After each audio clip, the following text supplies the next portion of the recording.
Hello everyone, this is Erik, the Asian movie enthusiast, and this is my bonus review of Bliss of Evil, an Australian horror film from 2022. Now, on occasion, I have discussed some non-Asian movies on this channel before. It doesn't happen that often, but once in a while I'll do it. One of the more significant examples of this was the collaboration I did with Corrie from Pieces of Work, Ray from Eggman Ray, and Harris Dang about Hollywood movies that were directed by people who left their home industries in Asia. We also did like 3 or 4 long videos on Hollywood remakes. So I do review some other stuff on occasion. And this is an occasion, because Corrie himself co-wrote and co-starred in Bliss of Evil. So obviously, I'm going to say good things about this movie because I'm friends with the guy who was integral in its production, right? So that's an obvious conflict of interest. So I just need to talk about that for a few minutes before I even review the movie, because if I were a subscriber to this channel, that would be the first thing that I would think of, first thing that comes to mind. Now, I've told this story before on this channel at least twice, but I'll tell it again because it's very applicable here. In the 7 years I've had this YouTube channel, I have requested 2 screeners for review, which is basically like, you know, you request directly from the director or distributor or whatever a special like link that gets you to a copy of the film that you could review for the purpose of, you know, reviewing on your YouTube channel or whatever. 2 times I've requested this. The first one was for the Hisayasu Sato film, The Eye's Dream, from back in 2016. Never got to see that one. Still no way to watch it, by the way. Nice distribution over there in Japan. And the second one I did get, which was Bami from 2017, Japanese horror film. And I recently ranked it in my 2017 year in review video. And I remember sitting down to watch Bami. I was excited, because I heard some good things from the critics. Some people made references to Kiyoshi Kurosawa in it that was similar to his films.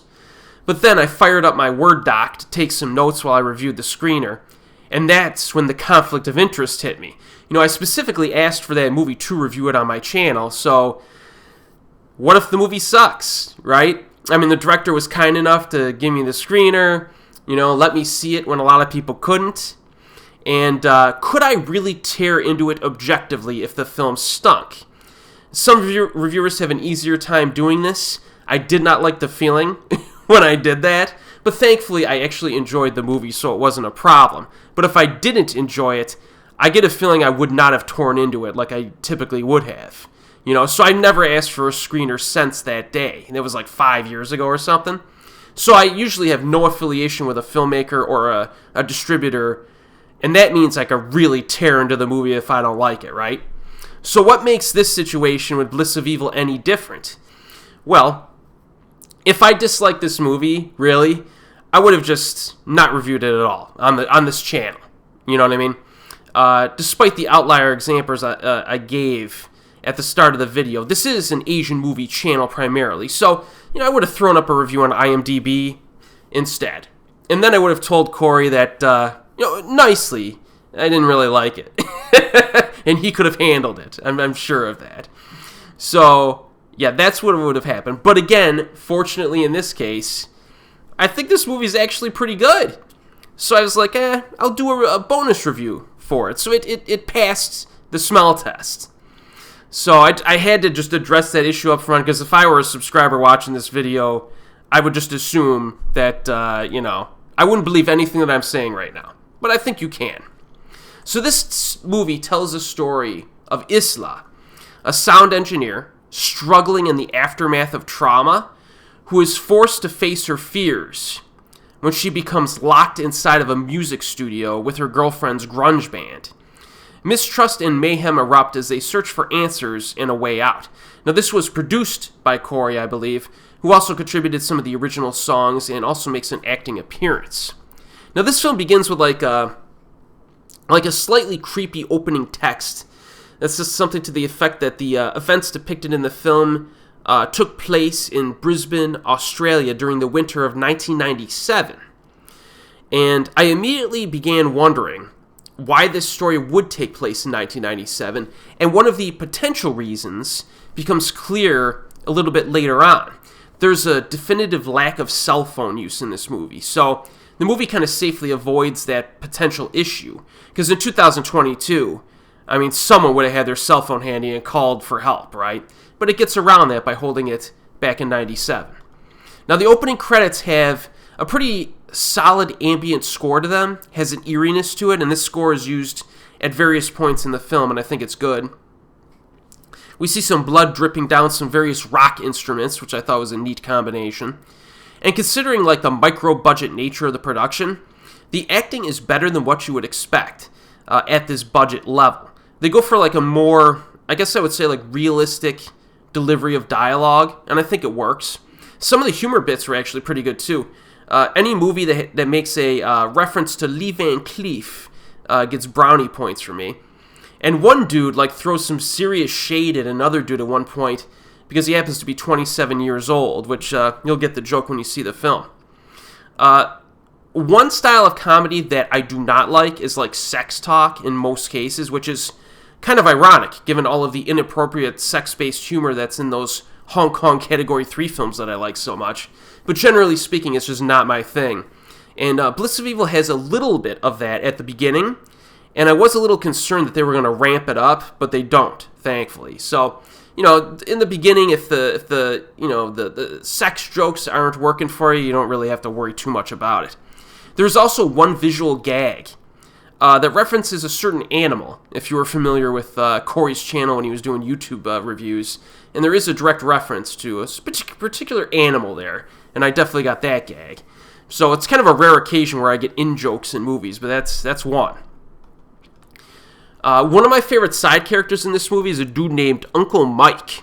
And I kind of wish he had more screen time because I did enjoy that dude's performance. He had a little spunk to him. Now, in terms of, like, direction, some of the camera work in this movie is actually, like, legitimately good, I think. Especially in regard to, like, the timing of actor movements. They do this thing where, they'll frame shots and there will be, like, background actors who are not necessarily directly interacting with the front actors, like, in front of the camera, but they're there. And some of these shots could get a little tricky. So, for example, like, after a certain amount of dialogue, you have one girl taking another girl on, like, a tour of this recording studio, and the camera's following them. And at one point, they double back, and a girl, like, opens a door on, like, the other side of the hallway, and just, like, smiles at them, and they keep flowing through. And stuff like that, it's kind of a little thing, but the timing of that shot had to be kind of a pain in the butt, the way that they shot it, and they did time it quite well. So, little stuff like that, they did a good job with. There's another scene, and again, you have actors in the background. A girl, like, sits on a couch, and some of the actors, it begins with her in the dialogue, and the camera pans back, and you have other actors talking, and it just leaves her in the background, and she's just doing her thing in the background where the actors talk. Again, something that's kind of minor, but I thought it was a nice touch because you had something that's visually engaging on screen. So yeah, I did like that. In terms of pacing, this is more of like a deliberate affair.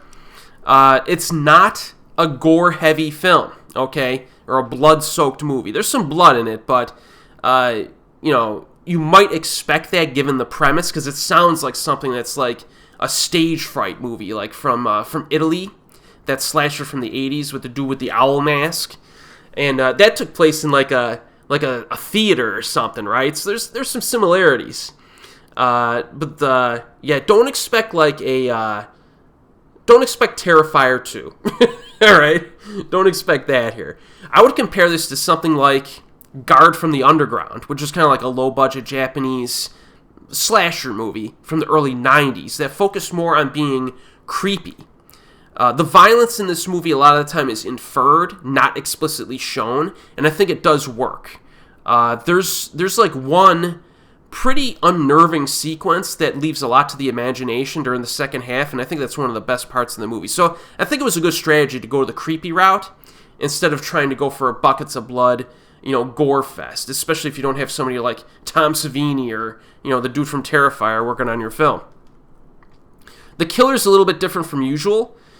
At first you think he's going to be silent, but it doesn't quite work out that way, and they explain his backstory a bit and some of his prior events later on in the film. So I think that this movie, like, legitimately is a pretty good flick, and it's legitimately good if you compare it to other films within the same, I guess, budget range.